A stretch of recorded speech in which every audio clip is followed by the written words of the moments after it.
आवाज।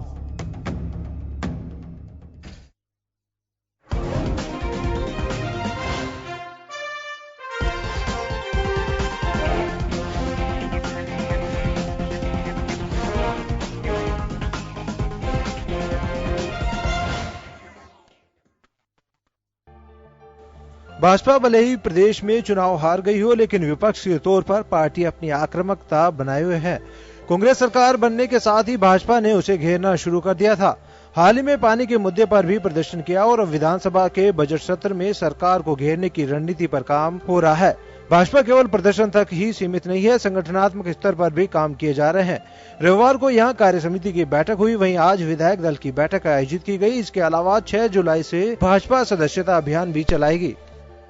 रोज प्रतिदिन हम एक मुद्दे को लेकर जो ज्वलंत मुद्दा होगा, जिससे राजस्थान की जनता त्रस्त रही होगी, सरकार को घेरेंगे। तर्कों के आधार पर सरकार को मजबूर करेंगे कि सरकार विधानसभा के अंदर ज्वलंत समस्याओं के समाधान के बारे में अपनी राय प्रकट करे। क्योंकि इस सरकार के चलते हुए भारतीय जनता पार्टी के जन कल्याण के लिए किए गए सारे कार्यों को इन्होंने रोका है, राजनीतिक चश्मे से उस सारी योजनाओं को बंद किया है। हम एक एक करके उन सारी बातों के बारे में विधानसभा के माध्यम से उनका जवाब लेंगे। इधर कांग्रेस भी भाजपा को घेरने की बात कह रही है। परिवहन मंत्री प्रताप सिंह खाचरियावास ने कहा कि भाजपा को हम विधानसभा में घेरेंगे। उन्होंने कहा कि कांग्रेस पिछली सरकार के लोगों से पूछेगी कि आखिर 5 साल तक उन्होंने क्या किया।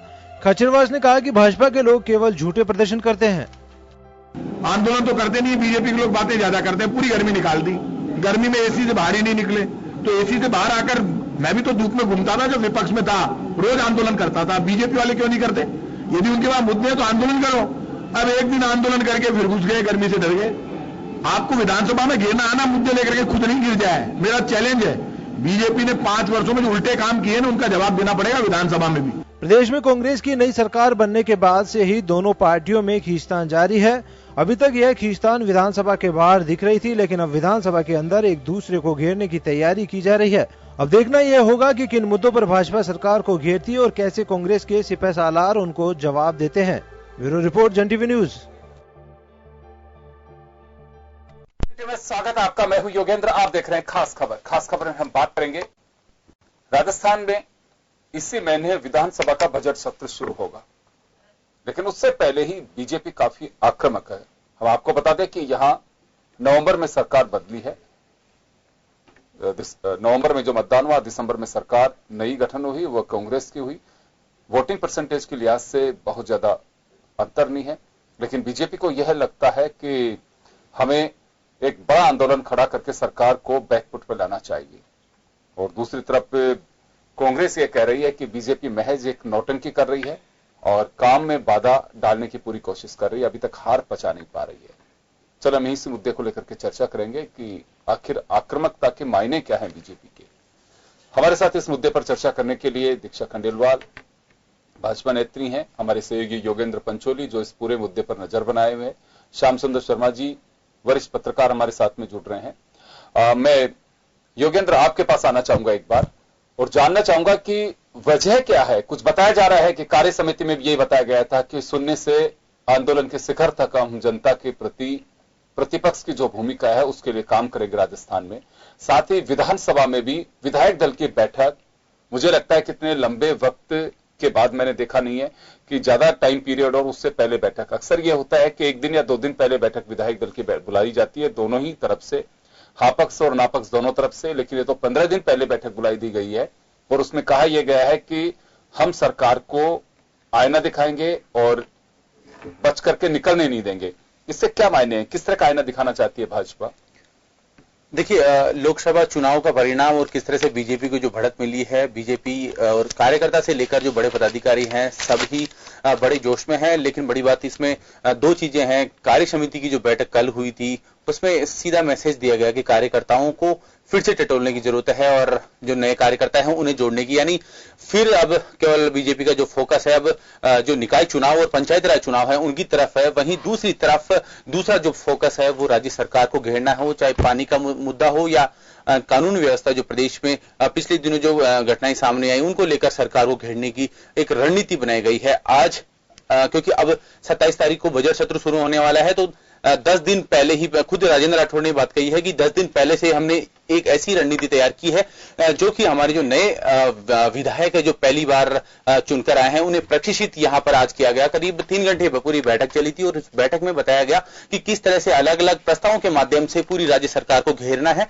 और क्योंकि दोनों चीजें अलग अलग है, कार्य समिति की जो बैठक हुई थी उसमें भी राज्य सरकार को घेरने पर पूरा फोकस रखा गया था। एक प्रस्ताव भी, राजनीतिक प्रस्ताव भी वहां पर लाया गया था बैठक में, और जिसमें कहा गया था कि कानून व्यवस्था को लेकर पूरी तरह से जो स्थिति है प्रदेश में चरमरा चुकी है। आज जो खुद नेता प्रतिपक्ष गुलाबचंद कटारिया है उन्होंने भी कही है कि कांग्रेस ने केवल आधा फीसदी यानी 0.5% मतदान ज्यादा लेकर वो सत्ता में है, लेकिन फिलहाल विपक्ष के तौर पर एक मजबूत विपक्ष राजस्थान में खड़ा है जो कि अब राज्य सरकार को जो बजट सत्र आने वाला है उसमें चुनौती देगा।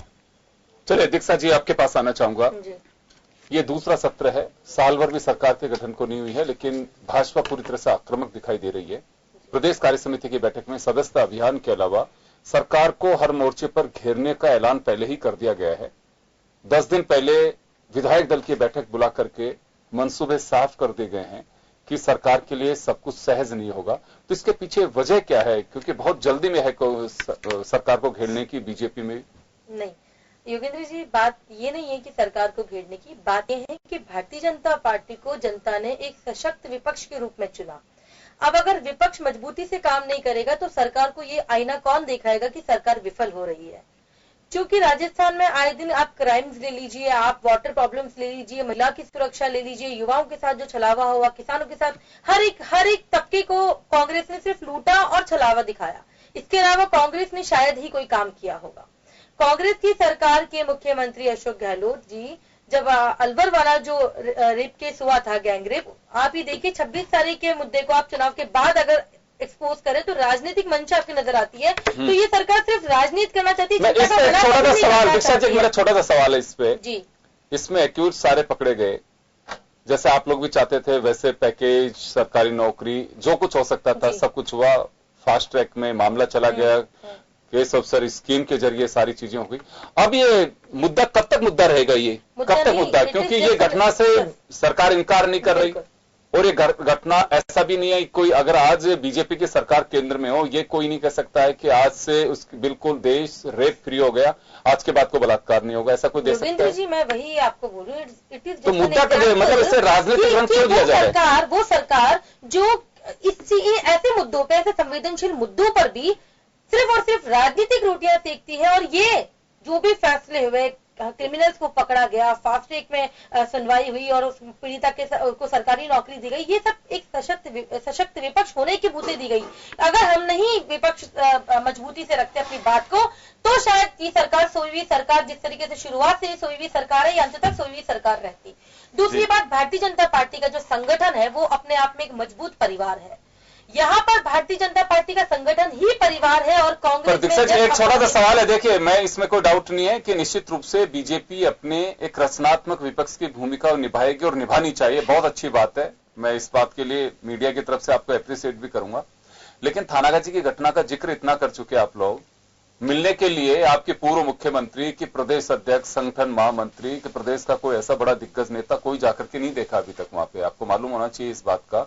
डॉक्टर किरोड़ीलाल मीणा अगर गए तो वो अपने खुद के वजूद को स्थापित करने के लिए उनका बीजेपी से उनके आंदोलन का कोई नेता लेना देना नहीं था। आपकी बात का उत्तर देती हूँ। आपने कहा कि संगठन महामंत्री और मुख्यमंत्री नहीं गए, उसका उस समय प्रदेश अध्यक्ष भी नहीं गए। पूरे प्रदेश में, मैं आपको बताती हूँ, पूरे भारतवर्ष में चुनाव का माहौल था।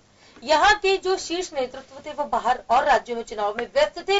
हम लोगों ने एक कमेटी का गठन किया। हमारे यहाँ से चुनिंदा महिलाओं को, महिला आयोग की चेयरपर्सन हुई, महिला एमएलए हुई, हम लोगों के यहाँ से प्रतिनिधि के रूप में वहां पर लोग गए। और न केवल गए, निरंतर 3 या 4 दिन तक वहां रहकर भी आए हैं। और इसका आपको अखबार में, मीडिया में आप सब लोगों ने अच्छे से दिखाया कि किस तरीके से महिला आयोग के पूर्व चेयरमैन अलका गुजर जी और कितनी एमएलए वहां जाकर के रह करके उन लोगों की परेशानियों को जान करके उनकी मांग को उठाया। और उस बात को कितना हम लोगों ने सरकार तक पहुंचाने की बात करी। जो उस परिवार की इच्छा थी, जो उस परिवार की मंशा थी, जो उस परिवार की उम्मीद थी एक सरकार से, वो भारतीय जनता पार्टी के वो प्रतिनिधि वहां थे। भारतीय जनता पार्टी के शीर्ष नेतृत्व ने हर जगह हर एक व्यक्ति को जो सूटेबल है उस काम के लिए उनको वहां भेजा। एक महिला का दर्द एक महिला समझ सकती है, हमारी पार्टी की महिला नेत्रियों को वहां भेजा गया और परिवार की तरह, परिवार के सदस्य की तरह उनसे पूछा गया योगेंद्र जी, और पूरी तरीके से पार्टी का पूरा हर एक चीज में इंटरफेरेंस था। पार्टी हर एक चीज में वहां बार बार पूछ रही थी, जान रही थी। और ऐसा केवल एक ही केस नहीं, राजस्थान में जहां पर भी इस तरीके की घटनाएं होती है, भारतीय जनता पार्टी तो कम से कम उसमें राजनीति नहीं करती। भारतीय जनता पार्टी दर्द समझ करके उसके अकॉर्डिंग वहां अपने कार्य। एक बार बताइए मुझे, व्यक्तियों को आप कोशिश करिएगा जी कि ऐसा हुआ है क्या? ये जो घटनाक्रम हुआ बहुत ही दुखद दुर्भाग्यपूर्ण था, लेकिन इसके साथ ही इसके जैसे 2 घटनाक्रम ऑलरेडी वहां हो चुके हैं जी। बीजेपी के नेताओं का कोई रिएक्शन नहीं उसमें, कांग्रेस तो कर ही नहीं रही है, बीजेपी के नेताओं का भी रिएक्शन नहीं है, कोई रिएक्शन नहीं दिया। अखबार वहां के अलवर के भरे पड़े हैं और उस पर सवाल उठाए जा रहे हैं कि राजनीतिक दलों के नेता इस पर मौन क्यों है। ना केवल योगेंद्र जी, मैं आपको कहूंगी बलात्कार 2 घटनाएं वहां की, 2 घटनाएं। बिल्कुल योगेंद्र जी, आपका प्रश्न है, मैं आपको उत्तर दे रही हूं, आप ही सुनिएगा। ना केवल बलात्कार योगेंद्र जी, वहां पर बलात्कार के अलावा पूरे राजस्थान में, चाहे आप डॉक्टर्स का बिहेवियर देखिए, मरीज को किस तरीके से अभी रेजिडेंट डॉक्टर ने कितना बिस्तर पे चढ़ कर उसको मारा, इस तरीके की घटनाएं क्यों हो रही है? क्योंकि यहाँ लोगों में तो ये बात आ चुकी है कि सरकार निकम्मी है, सरकार के प्रति भय अब किसी में रहा नहीं है। क्रिमिनल्स की तो आप वो बात छोड़ो, पढ़े लिखे डॉक्टर्स में ये भय नहीं रहा, प्रशासन में ये भय नहीं रहा कि सरकार कुछ करेगी भी। तो कहीं ना कहीं एक सरकार का, कांग्रेस सरकार का बहुत बड़ा फेलियर है और इसको एक्सेप्ट जनता कर चुकी है। जनता को ये यकीन हो चुका है कि कांग्रेस सरकार निकम्मी सरकार है, इसलिए भारतीय जनता पार्टी घर घर जाकर के कार्यकर्ताओं के उसका रिजल्ट दे दिया ना लोकसभा में। लोकसभा तो आप देखिए इतिहास में, और 17 राज्य या 18 राज्य ऐसे जहां 50% से भी ज्यादा भारतीय जनता पार्टी के पक्ष में मत हुए हैं। जनता ने, हर एक घर के व्यक्ति ने, हर एक गली मोहल्ले, हर एक तबके के व्यक्ति ने नरेंद्र मोदी जी को इसीलिए चुना कि ये राष्ट्र अगर सुरक्षित होगा तो मोदी जी के हाथों में होगा। और जो कार्यशैली है भारतीय जनता पार्टी की कार्य समिति जो भी हुई, उसका भी मुख्य उद्देश्य यही था कि जो हमारी कार्यशैली रही है उसको हम निरंतर रखते हैं, हमारी प्रिपरेशन अच्छी होती है, हमारी तैयारियां अच्छी होती है, क्योंकि हमें जनता की आवाज बन करके सदन में आना है, हमें राजनीति के लिए नहीं जाना।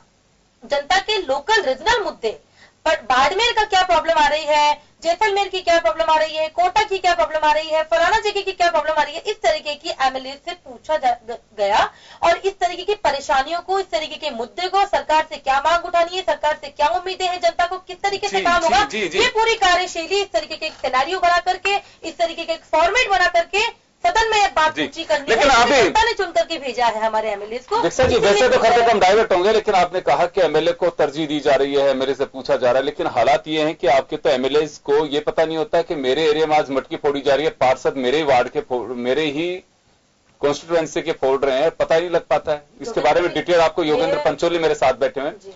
योगेंद्र, इस तरह का वाकया हुआ है जयपुर के अंदर, कालीचरण सराफ के 5 पार्षदों ने उनके विधानसभा क्षेत्र के मटके फोड़ दिए, प्रदर्शन कर दिया और कालीचरण सराफ को पता तक नहीं लगा।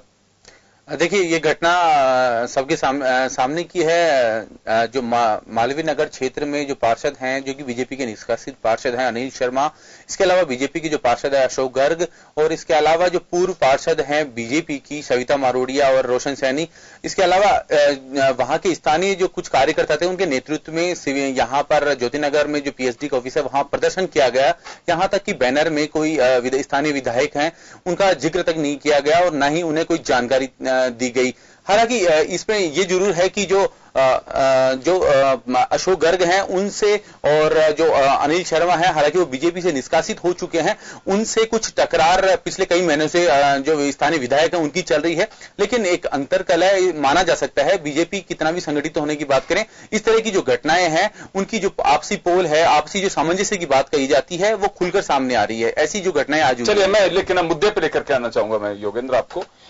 प्रदेश कार्य समिति हुई और विधायक दल की बैठक भी हुई। मैं राजेंद्र राठौड़ जी को सुन भी रहा था कि जो फेलियर, इसमें कोई डाउट नहीं। देखिए, प्रतिपक्ष में बैठने का अवसर मिला है तो रचनात्मक तरीके से अपनी स्ट्रेटेजी के तहत कैसे इस अवसर को बनाया जा सकता है, ये बीजेपी कर रही है। तो मैं तो कहूंगा कि अच्छी बात है।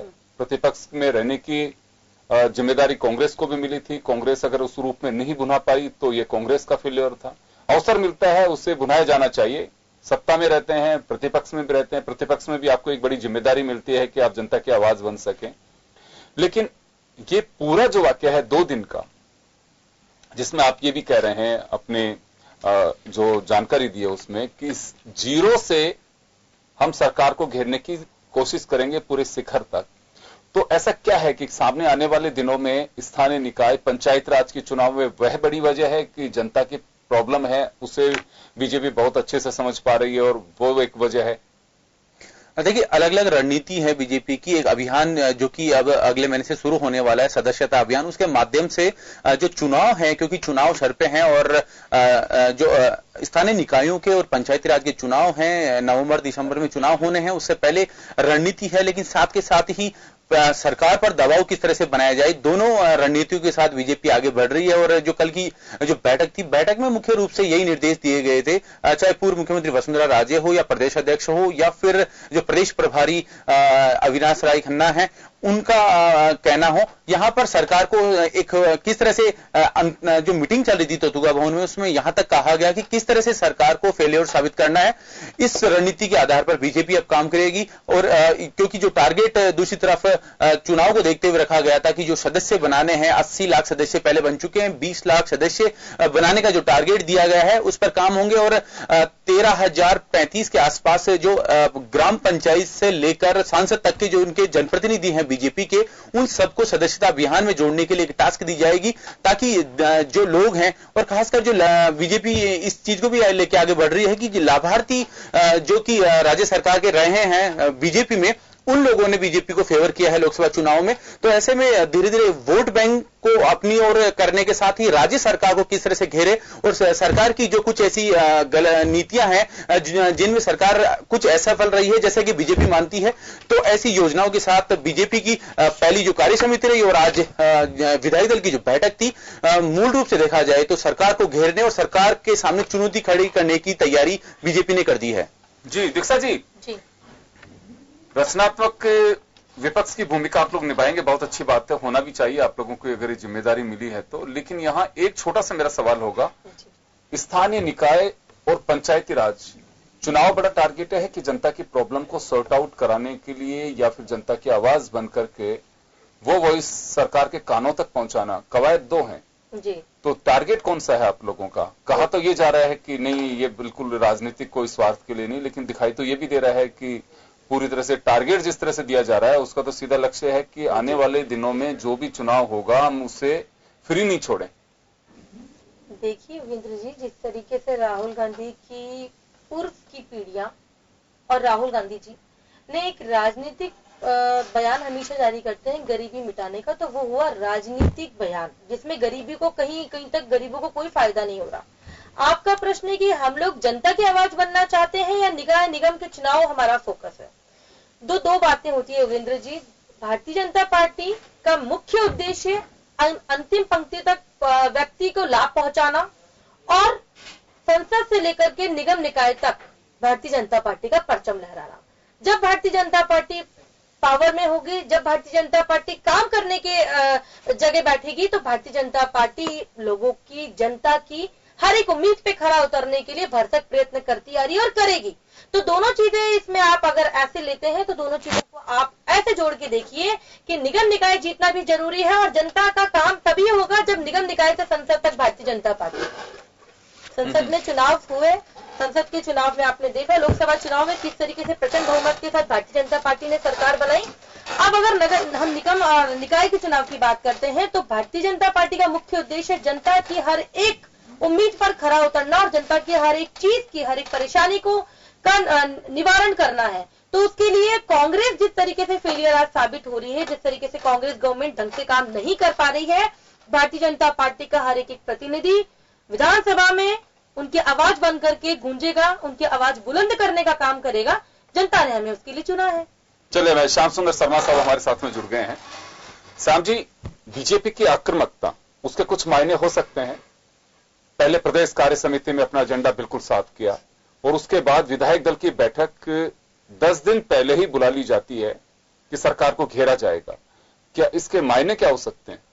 देखिए योगेंद्र जी, क्योंकि स्थितियां तो है, बीजेपी ने 25 की 25 लोकसभा की सीट जीती है।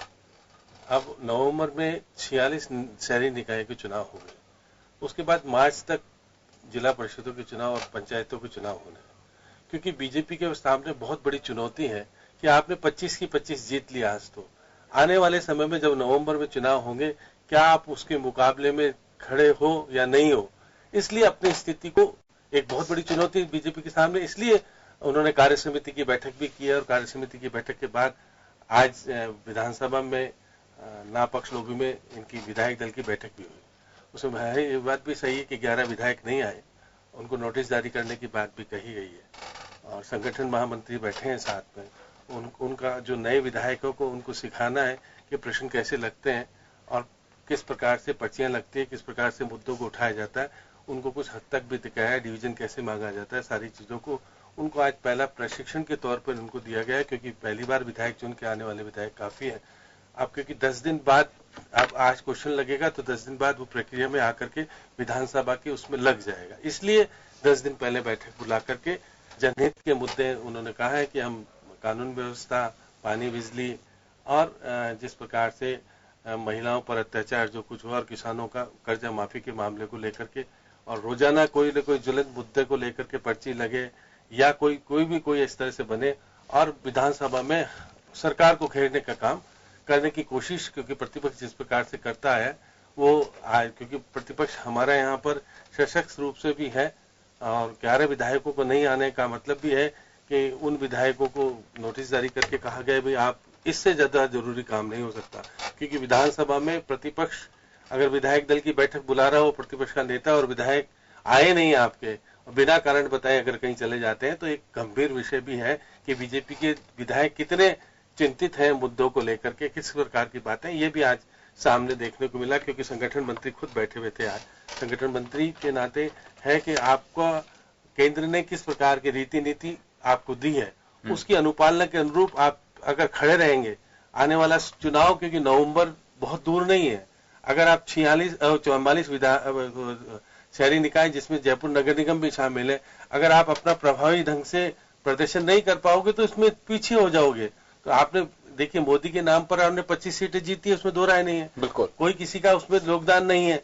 अब क्योंकि आप अपने लोकल स्तर पर, क्योंकि अब आपके पास लीडरशिप मोदी और अमित शाह की नहीं रहेगी। अब मदन लाल सैनी, क्योंकि पहले हो रहा था कि उनको हटाया जा रहा है, ये हो रहा है, तो उन्होंने कल कार्यकारिणी समिति की बैठक बुलाकर ये स्थापित कर दिया कि मेरे नेतृत्व में ही संगठन के चुनाव भी होंगे दिसंबर में। तो बहुत स्थिति अलग रही है कि बीजेपी के पास समय कम है, आपको अपनी जो प्रदर्शन किया है लोकसभा के अंदर उसके अनुरूप अगर आप मेंटेन करना है, उसको नहीं करेंगे तो आपके राष्ट्रीय अध्यक्ष कहेंगे कि हमने तो आपको सब कुछ दिया था, अब आप राज्य का कार्यभार सही संभाल सकते हो, नया अध्यक्ष भी लाया जा सकता है। सारी बातें उस पर डिपेंड करेगी कि मदन लाल सैनी किस कसौटी पर खरे उतरते हैं। नवंबर में चुनाव होगा, फिर उसके बाद मार्च के तो पहले इनके संगठन के चुनाव हो चुके होंगे। तो ऐसी स्थिति में बीजेपी आक्रामक रूप से, क्योंकि वसुंधरा जी 2-3 रोज से फिर सक्रिय होना शुरू हो गई है, क्योंकि उन्हें जिस प्रकार का वेटेज तो कुछ मिला है, तो उनसे लग रहा है कि वो अब इस विधानसभा के सत्र में प्रभावी भूमिका भी निभा सकते हैं एक पूर्व मुख्यमंत्री के नाते से, क्योंकि विधानसभा का सत्र मालूम पड़ेगा किस प्रकार से आएगा। लेकिन उधर दूसरी तरफ कांग्रेस भी स्थिति में यह है कि सारी चर्चा वो आपके देखिए बजट लाने से पहले मुख्यमंत्री चाहेंगे कि आप बिजली पे चर्चा करा लो, कानून व्यवस्था पे चर्चा करा लो, वो 1-1 घंटे की चर्चा करा करके कोशिश करेंगे प्रतिपक्ष को विधानसभा में बता दें कि भाई हमने ये किया, अब क्या कर सकते हैं, आप ही बताओ। तो ये सारी चीजें सरकार भी बहुत रणनीतिक, वो भी अपनी रणनीति, भले ही उनकी बैठकें नहीं हो पा रही है, आपस में समन्वय नहीं हो पा रहा हो, और क्योंकि जिस प्रकार की चीजें हो रही है, राहुल गांधी का निर्णय अभी तक नहीं हो पाया तो प्रदेश का निर्णय नहीं होगा। लेकिन अशोक गहलोत चातुर है राजनीतिक तौर पर, परिप्रेक्ष्य के रूप में वो भी सक्षम है, इसलिए वो चाहेंगे कि फ्लोर पे निपटा दो, कह दो कि ये सर केंद्र से, क्योंकि बहुत सारी चीज वो करके आ गए, नीति आयोग की बैठक में जाके आ गए, बोल के आ गए कि हमको ये दे दो ये दे दो। तो अभी कहेंगे कि आप इतना बड़ा प्रतिपक्ष हमारे साथ हो जाए तो केंद्र हमको पैसा देते तो हम बहुत सारी व्यवस्थाओं को ठीक भी कर सकते हैं। तो बहुत सारी चीजें हैं, क्योंकि उन्होंने साफ कहा है कि कॉमर्शियल बैंकों के बारे में अनुमति नहीं दे रहा केंद्र, इसलिए हम उसको कर नहीं पा रहे। तो हम तो तैयार हैं, एक सेटलमेंट जैसे व्यापारियों का करते वैसे करा दो, हम उसको भी कर्जे को माफ कर देंगे। तो बहुत सारी चीजें ये सामने आएगा, फ्लोर के सामने आएगा कि प्रतिपक्ष बहुत सारे आरोप लगाएगा तो सरकार उसका जवाब भी वही देगी कि आप केंद्र सहयोग करा दे तो हम सब लोगों को समझे आपके पास में। तो कुल मिलाकर के यह है कि आने वाले दिनों में 27 जून से जैसे ही बजट सत्र का आगाज होगा, उसके बाद ये तो तय है कि सवाल जवाब क्या होंगे भविष्य के गर्भ में, लेकिन इतना तय है कि आने वाले दिनों में सियासी पारा जरूर चढ़ता नजर आएगा। वजह साफ है कि जो आक्रामकता प्रतिपक्ष की है और सत्ता पक्ष में निश्चित रूप से अपनी जवाबदेही के लिए जो रणनीति बनाई होगी, अशोक गहलोत की ये तीसरी पारी है, इतना सहज नहीं होगा कि वो भी निरुत्तर हो सके और कोशिश की जाएगी कि किस तरह की चीजें सामने आती। लेकिन मैं तो ये कहना चाहूंगा कि आक्रामकता किसी की भी हो, लेकिन जनता की गाड़ी कमाई का पैसा का सदुपयोग होना चाहिए। एक छोटे से ब्रेक के लिए रुकेंगे, ब्रेक के बाद लौटते हैं।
हम पहुंचाते हैं आप तक हर खबर।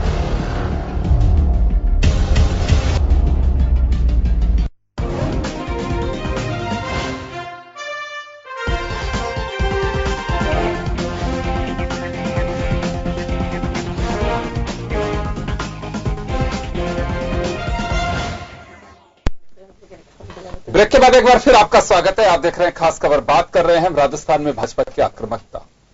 चलिए मैं एक बार फिर योगेंद्र पंचोली हमारे सहयोगी हैं, हमारे साथ जुड़े हुए, उनसे मैं बात करूंगा।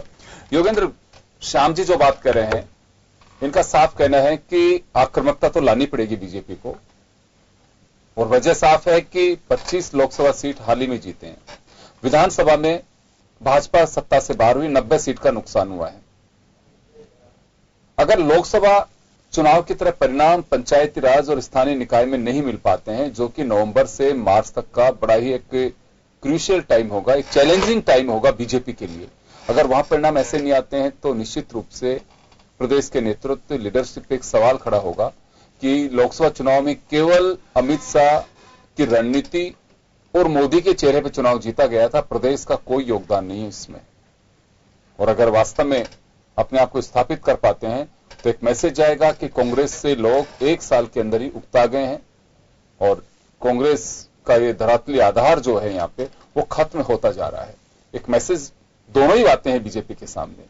तो लगता क्या आपको, क्या वास्तव में प्रदेश नेतृत्व को अब स्थापित करने के लिए एक अवसर है सामने कि लोकसभा चुनाव में जो टेम्पो बना हुआ था बीजेपी का, उसे हम मेंटेन कर रहे हैं? देखिए, लोकसभा का जो क्रेज था वो खत्म हो चुका है। अब वापस विधानसभा की स्थिति होने वाली है, क्योंकि अब केवल प्रदेश बीजेपी को करना है। जो भी चैलेंजेस सामने आ रहे हैं उनको फेस बीजेपी को करना है। किस तरह की रणनीति बनती है लोकल चुनावों में, चाहे पंचायती राज के चुनाव हो या फिर निकायों के चुनाव हो, केवल यहाँ के स्थानीय जो मुद्दे होंगे वो उसमें काम करेंगे। क्योंकि लोकसभा चुनाव में सबने देखा कि प्रत्याशी कोई भी हो, वोट तो मोदी को देना है, इस तरह की कवायद चल रही है। और यहाँ तक कि कई ऐसे भी जनप्रतिनिधि जो कि प्रत्याशी थे उनका सामने आया कि खुद की फोटो नहीं होने के बजाय प्रधानमंत्री नरेंद्र मोदी की उन्होंने फोटो लगाई। लेकिन अब केवल स्थानीय मुद्दों पर चुनाव होने वाला है। बीजेपी इस चीज को भूल नहीं सकती कि अब कोई बड़ी लीडरशिप उनके यहाँ आएगी और उनको एक बड़ा कहें कि एक लहर चलाएगी। ऐसा होने वाला नहीं है। अब केवल स्थानीय मुद्दे रहेंगे, क्योंकि स्थानीय मुद्दों में स्थानीय पानी बिजली की समस्याएं हैं, सड़क की समस्याएं हैं, सफाई की समस्याएं हैं, इस तरह की समस्याएं हैं।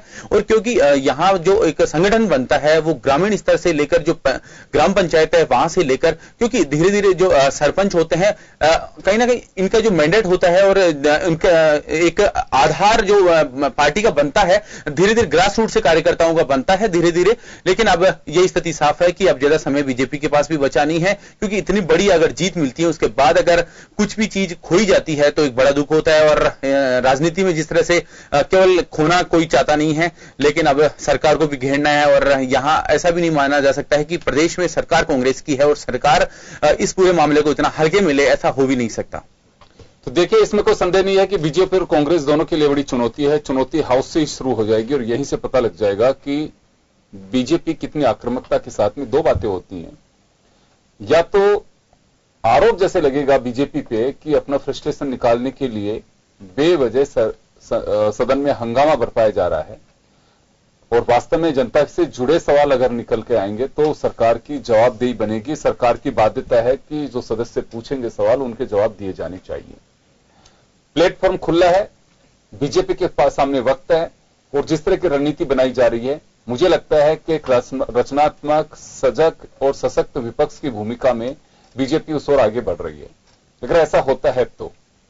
और रही बात बीजेपी के हमलों से सत्ता पक्ष कैसे बचेगा, तो मुझे लगता है कि राजनीति के जादूगर से कम अशोक गहलोत को नहीं कह सकते। वो भी बहुत अच्छे से सुलझे हुए व्यक्ति हैं। सरकार के मंत्रियों को पहले से ताकीद कर दिया गया होगा कि पूरी तैयारी के साथ में ब्यूरोक्रेसी, जो सदस्य जवाब मांगते हैं उन्हें जवाब उसी अंदाज में दिए। लेकिन मैं पिछले कुछ समय से एक चीज देख रहा हूं, दोनों ही सरकारें, चाहे बीजेपी की रही चाहे कांग्रेस की, जवाब से ज्यादा सदस्य बेवजह हंगामा शुरू कर देते हैं ताकि मंत्री का एक रणनीति का हिस्सा। कई बार आप देखते होंगे बड़ी नौटंकी चलती है कई राज्यों में, पुलिस किसी बदमाश को पकड़ने जाती है, हंगामा करके पथराव शुरू कर दो, उससे पुलिस बैकफुट पे चली जाएगी। तो मंत्री को जवाब देने दीजिए, उसको इसी वजह से बड़ी जिम्मेदारी दी गई है। अगर ये होगा तो मुझे लगता है कि लोकतंत्र के लिए अच्छा होगा।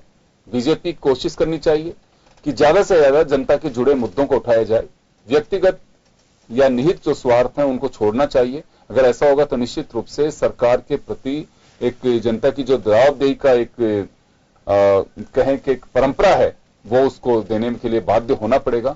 और अगर नहीं होगा, हंगामा चलता रहेगा, तो ये एक मैसेज जाएगा कि मिली भगत का खेल है। मैं एक बार श्याम जी वापस आपके पास आना चाहूंगा।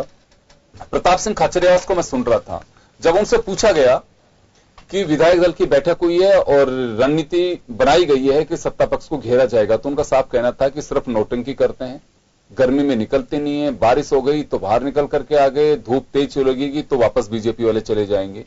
तो बीजेपी का मटका फोड़ प्रदर्शन हो या इसे कुछ सियासी सगुफा माने, या फिर ये माना जा सकता है कि हाँ बिल्कुल पानी की कमी है, किल्लत है और जनता की आवाज प्रतिपक्ष को अपना धर्म निभाने का हक है।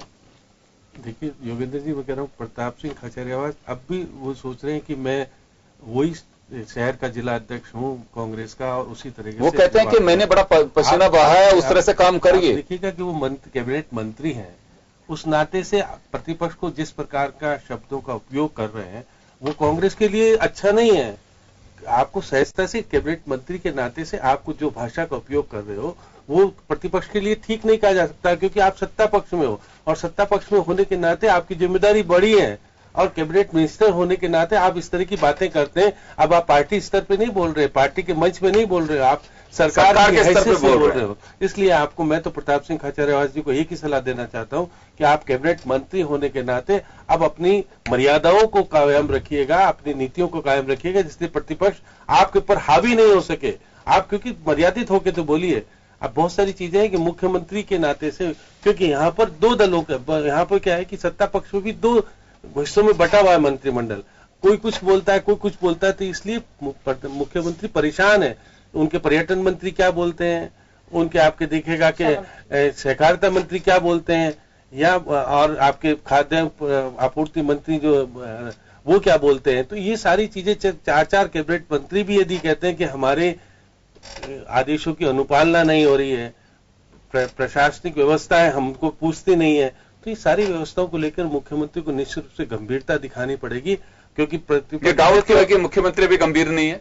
इसलिए कि आपके मंत्री अभी काबू में नहीं है, क्योंकि राहुल गांधी आपके पूरी तरह से पक्षधर नहीं है, और दो खेमों में जब सरकार बटी होती है तो ये सारी स्थिति पैदा होती है। इसलिए मुख्यमंत्री को अपने आप को सब मंत्रियों को बैठाना पड़ा। आप देखिएगा इतने दिन हो गए कैबिनेट की बैठक सुनी है आपने, सारे आदेश की अनुपालना, सारी चीजें सर्कुलेशन के आधार पर हुई है। तो कैबिनेट की बैठक होनी चाहिए, उस पर विस्तार से चर्चा होनी चाहिए। 10 दिन पहले प्रतिपक्ष बैठ गया है, आपकी रणनीति उन्होंने बना ली है कि हम किस प्रकार से सरकार को घेरेंगे।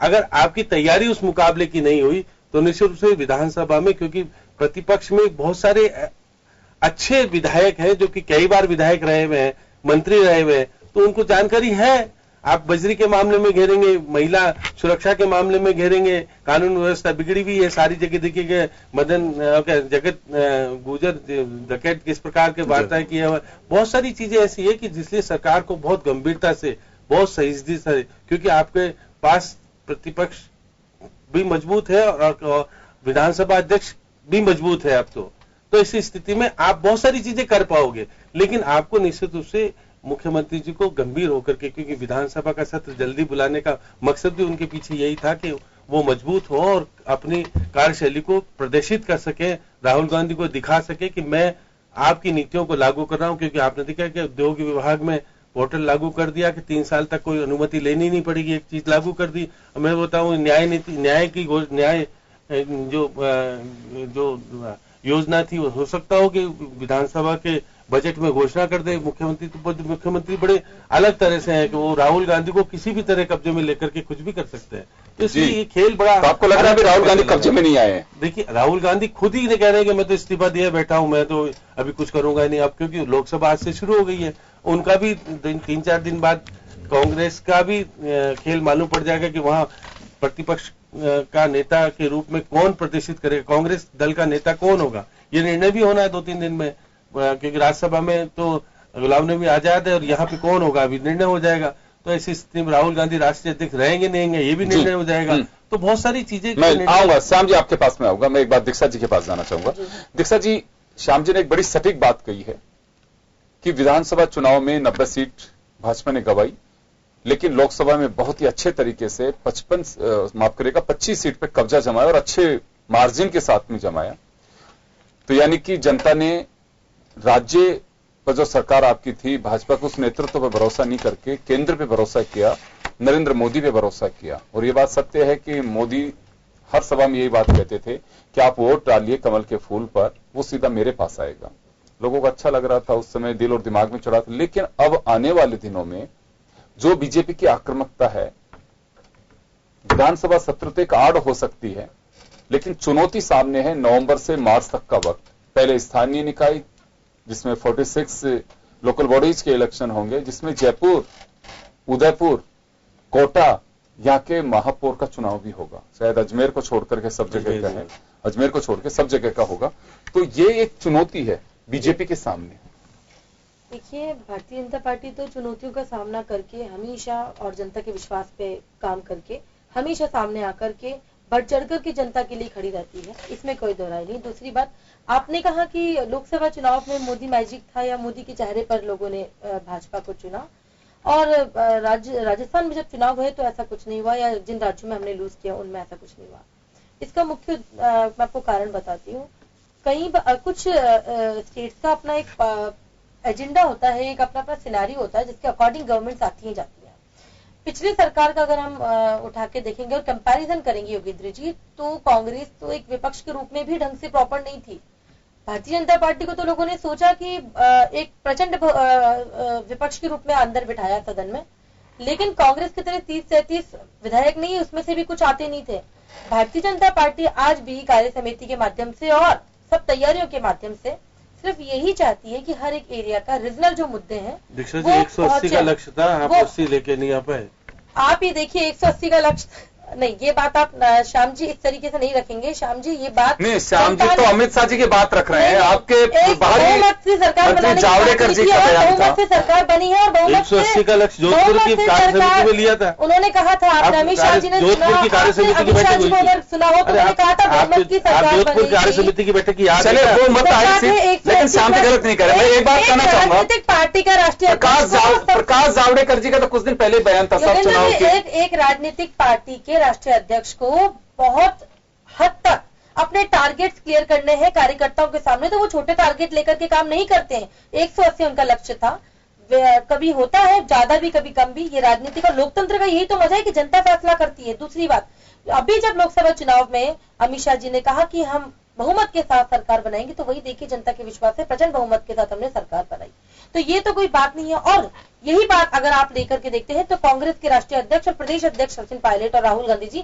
बार बार कहते थे मिशन 25, तो क्या 25 सीटें जीती? वो तो अपना खाता नहीं खोल पा, कितने राज्यों में उनके खाते नहीं खुले। तो राष्ट्रीय अध्यक्ष के टारगेट हमेशा बड़े होने चाहिए, राष्ट्रीय अध्यक्ष के टारगेट ऐसे होने चाहिए जिससे कि कार्यकर्ताओं का मनोबल बढ़े। कौन राष्ट्रीय अध्यक्ष ये कहेगा कि नहीं हम तो इतनी, आप जितना बड़ा टारगेट लेंगे कार्यकर्ता उतनी लगन के साथ आपके साथ काम करेगा, कार्यकर्ता उतनी उम्मीद के साथ काम करेगा, कार्यकर्ता उतनी मेहनत के साथ काम करेगा। चले अभी आक्रामकता के लिए क्या टारगेट है वो बताइए।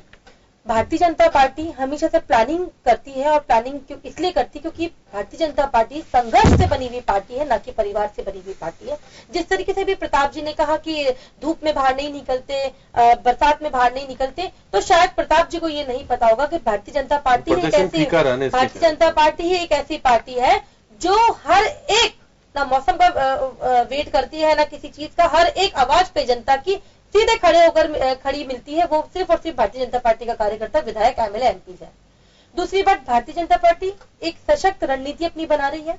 किस तरीके से विधानसभा में क्या मुद्दे हमें लेने हैं, क्या जनता की डिमांड है, किस तरीके से महिलाओं को निर्वस्त्र कर करके घुमाया जा रहा है। ये राजस्थान में कहाँ महिलाएं सुरक्षित है, किस तरीके से छोटी छोटी बच्चियों के साथ बलात्कार हो रहा है। जल की संकट आप देखिए, भविष्य को अगर हम देखते हैं तो हमारी आने वाली पीढ़ी को जल नहीं मिलेगा। मोदी जी के टारगेट्स क्लियर थे, इसलिए उन्होंने एक सेपरेट मंत्रालय, जल शक्ति मंत्रालय का निर्माण किया।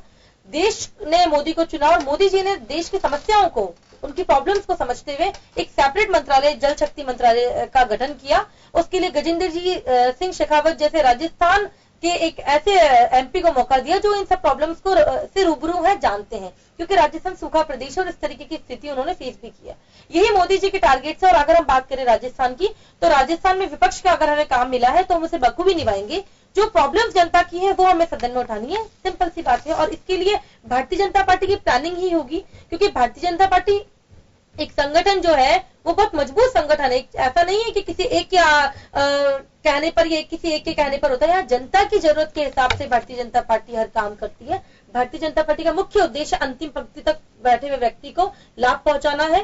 भारतीय जनता पार्टी का मुख्य उद्देश्य राजस्थान की हर एक जनता, महिला हो, बच्ची हो, किसान हो, युवा हो, बुजुर्ग हो, हर एक तबके को सरकार से लाभान्वित करवाना हो। बेशक वो सरकार कांग्रेस की क्यों ना हो, उनकी जरूरतों को सरकार तक पहुंचाना भारतीय जनता पार्टी के हर एक एमएलए का काम है। और यही उनको रणनीति सिखाकर की या सिखाने की एक कोशिश अमित शाह जी या राष्ट्रीय अध्यक्ष या हमारे राष्ट्रीय नेतृत्व ने की है कि किस तरीके से अब आपको राजस्थान में काम करना है, क्या आपकी रणनीति होगी। निगम निकाय चुनाव आ रहे हैं, किस तरीके से गली के मुद्दे, किस तरीके से आमजन के मुद्दे, किस तरीके से कॉलोनीज के मुद्दे, एक छोटी छोटी जरूरतों को आपको किस तरीके से भापना है, किस तरीके से जनता के बीच में रहना है। आप लोगों को अब रूम में बैठ करके काम नहीं करना, जो कि कांग्रेस की सरकार करती है, भारतीय जनता पार्टी पे आक्षेप लगाने का।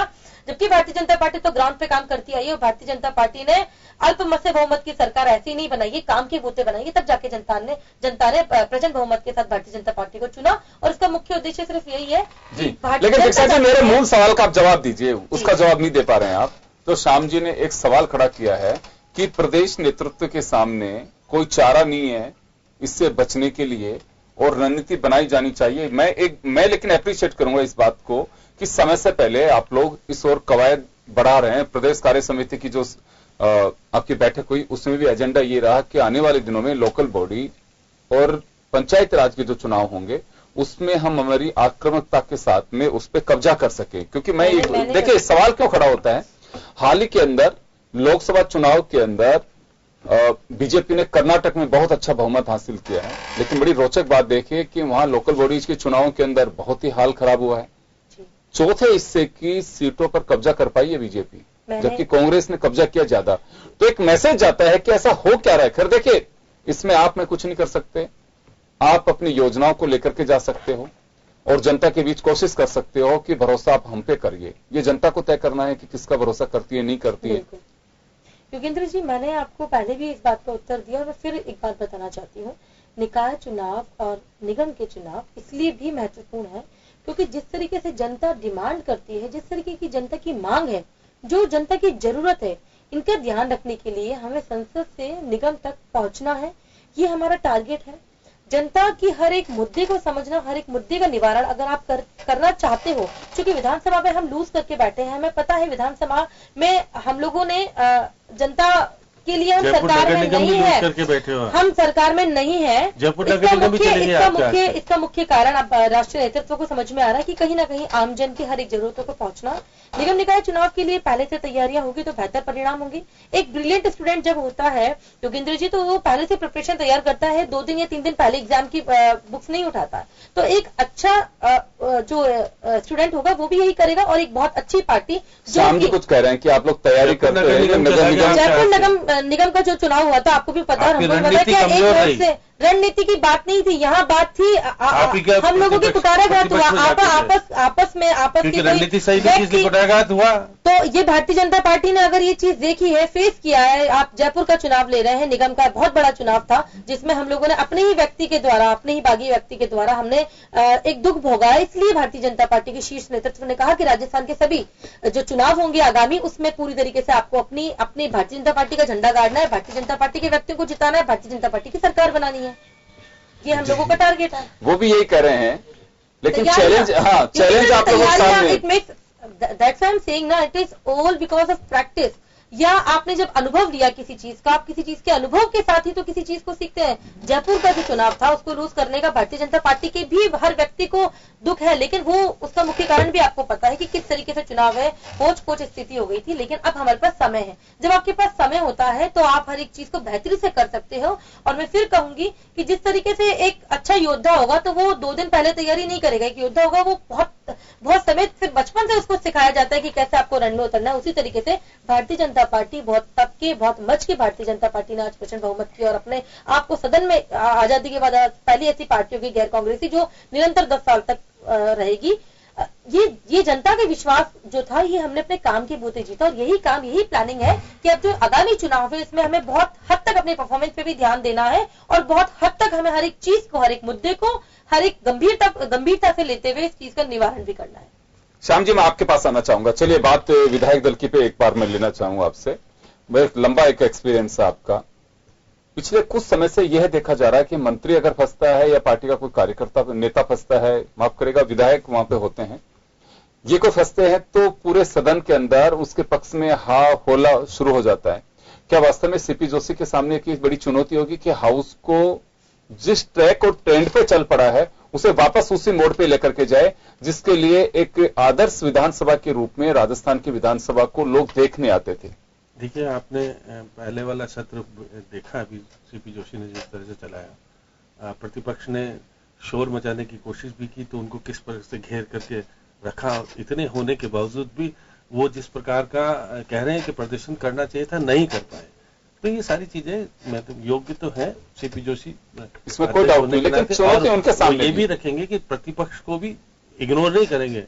जैसे कैलाश मेघवाल जिस प्रकार के निर्णय करते थे उस तरह के निर्णय आपके सामने सीपी जोशी नहीं करेंगे। वो निश्चित रूप से प्रतिपक्ष को वही सम्मान देंगे जो मिलना चाहिए, क्योंकि प्रतिपक्ष के नेता को सम्मान नहीं देते थे। वो आप पार्टी बन जाते थे, उस पार्टी राष्ट्रीय आपके देखिए जिस तरह से विधानसभा अध्यक्ष की जो भूमिका होनी चाहिए थी, आपने वो भूमिका नहीं देखी। कैलाश मेघवाल ने जिस प्रकार की भूमिका निभाई, वो पार्टी पॉलिटिक्स उलझ जाते थे। प्रचंड बहुमत था बीजेपी के पास, उसके बावजूद भी बीजेपी के साथ रहते थे, प्रतिपक्ष के साथ रहते। ऐसा इस बार देखने को नहीं मिलेगा। वो सीपी जोशी बड़े तरीके से, क्योंकि वो प्रतिपक्ष में भी रहे, सत्ता में भी रहे, केंद्र में भी रहे, तो वो निश्चित रूप से भूमिका ठीक तरह से निभाएंगे। लेकिन यही है कि प्रतिपक्ष की आज विधायक दल की बैठक में 11 विधायकों का नहीं पहुंचना, ये एक गंभीर चिंता का विषय है बीजेपी के लिए भी। 53 विधायक पहुंच पाए और उसमें आज उन्होंने निश्चित रूप से कहा जा सकता है कि जिस प्रकार की रणनीति बीजेपी तैयार कर रही है वो सरकार को घेरने की स्थिति बनेगी, क्योंकि आपके सामने क्वेश्चन आज से लगना शुरू हो गए और 10 दिन में जब क्वेश्चन लग करके जब जांच होकर के आ जाएगी तो समय पर क्वेश्चन लग पाएगा। क्योंकि अगर आप विधानसभा शुरू होने के बाद क्वेश्चन लगाते हैं तो आपके क्वेश्चन नहीं आ पाएंगे। इसलिए ये बात सही है कि आप नए विधायकों को आप सिखाओगे कुछ, तो निश्चित रूप से आने वाला जो सत्र होगा विधानसभा का, जो बजट सत्र है, निश्चित रूप से अच्छा होना चाहिए। मुद्दे जनता के आने चाहिए विधानसभा में, सरकार को घेरना चाहिए। सरकार अगर घेरेंगे तो ही सरकार के अंदर प्रशासनिक व्यवस्था सुदृढ़ हो पाएगी, कसावट आ पाएगी, ये सारी चीजें होनी चाहिए। अब मैं फिर आप देखिए, आप प्रदेश कार्य समिति की बैठक की बात कर रहा हूँ, पर देखिए राष्ट्रीय स्तर के नेताओं ने इस बार तरजीह नहीं दी। नहीं आए प्रकाश जावड़ेकर, नहीं आए आपके राष्ट्रीय उपाध्यक्ष ओम प्रकाश माथुर, बहुत सारे लोग नहीं आए। कारण यह है कि वो नहीं मान रहे थे, कि उनको पता था कि पार्लियामेंट का सेशन शुरू हो रहा है, एक दिन पहले आप कार्य समिति की बैठक रख रहे हैं, तो ये तालमेल नहीं था। इसका मतलब केंद्र और आपके बीच में तालमेल नहीं होने के कारण आपकी कार्य समिति की बैठक जिस प्रकार की रही। अब आप देखिएगा, अब ये कह रहे हैं कि आपके नगर निगम आपका, बहुमत आपका कांग्रेस छीन के ले गई, आपके लोग के छीन के ले गई। रणनीति के अभी भी समन्वय सही नहीं हुआ, यहाँ पर वसुंधरा जी को फिर से फ्री हैंड नहीं दिया गया, तो स्थिति बरकरार रहेगी। क्योंकि संगठन बहुत मजबूत नहीं है, मदन लाल सैनी जिस स्थिति में नहीं है कि वो निर्णय कर सके और सारी चीज चला सके, तो यहाँ पर प्रतिपक्ष नेता को किसको अधिकार मिलेगा, क्या मिलेगा। बीजेपी के आंतरिक विरोध, आंतरिक कलह है निश्चित रूप से, उस कलह को दूर नहीं करेंगे तो निश्चित रूप से जो नगर निगम की, जो बड़ी नगर निगम के चुनाव, अजमेर को छोड़ के 6 नगर निगम के चुनाव होने हैं, वहां पर स्थिति ठीक नहीं रह सकती। क्योंकि कांग्रेस तो चाहेगी कि हम अपनी स्थिति को सुधारें, क्योंकि उनकी स्थिति तो बहुत इससे ज्यादा बिगड़ नहीं सकती और बीजेपी की इससे अच्छी स्थिति हो नहीं सकती। 85 लाख वोट ज्यादा लिए हैं आपने। आप ये नहीं कह सकते कि वो 1.5 लाख वोट कम मिले थे तो सत्ता चली गई इनकी। अगर 1.5 लाख वोट अगर इनके आ गए होते ज्यादा तो आप सत्ता में रहते। अब ये कह रहे हैं कि हमने चुनाव लड़ा, चुनाव तो आपसी समन्वय के कारण चुनाव फेलियर गया, अमित शाह फेलियर गए, यहाँ पर नहीं बना पाए। तो जिस तरह की सीटों में जिस प्रकार का बंटवारा देखने को मिला और जो कुछ हुआ, सत्ता चली गई, इसके कारण से वसुंधरा जी का महत्व पहले जितना नहीं देखने को मिला। चुनाव में देखा होगा आपने, उनको बिल्कुल दूर रखा गया, 5-6 सीटों तक सीमित रही। तो इसलिए बीजेपी को बहुत बड़े सबक लेने पड़ेंगे, निर्णय करने पड़ेंगे, या उनको किस तरह से रणनीति से बाहर करके नए को किसको जिम्मेदारी दे सकते। तो जो चैलेंजेस आप बता रहे हैं उसे देखते हुए बीजेपी की आक्रामकता के मायने हैं, और वो सियासी मायने कहे जा सकते हैं कि बीजेपी अगर अभी से ही पूरी दिशा में सही तरीके से काम नहीं करेगी तो निशाना सटीक लगना बहुत मुश्किल होगा। क्योंकि 25 सीट जीतना एक अलग कवायद का नजर में आप मान के चलते हैं कि ये एक मोदी मैजिक था, इस कारण से जीती, लेकिन असली चुनौती नवंबर में सामने आएगी। और विधानसभा सत्र में बीजेपी की किस तरह की आक्रामकता रहती है, बैठक से तय नहीं हो सकता। यह तय होगा कि वास्तव में विधानसभा में आक्रामकता कैसी आती है, जनता की आवाज किस तरह से बनती है, यह देखने वाली बात रहेगी। बहुत बहुत शुक्रिया आप सभी का। खास खबर में आज इतना ही, दीजिए इजाजत, नमस्कार।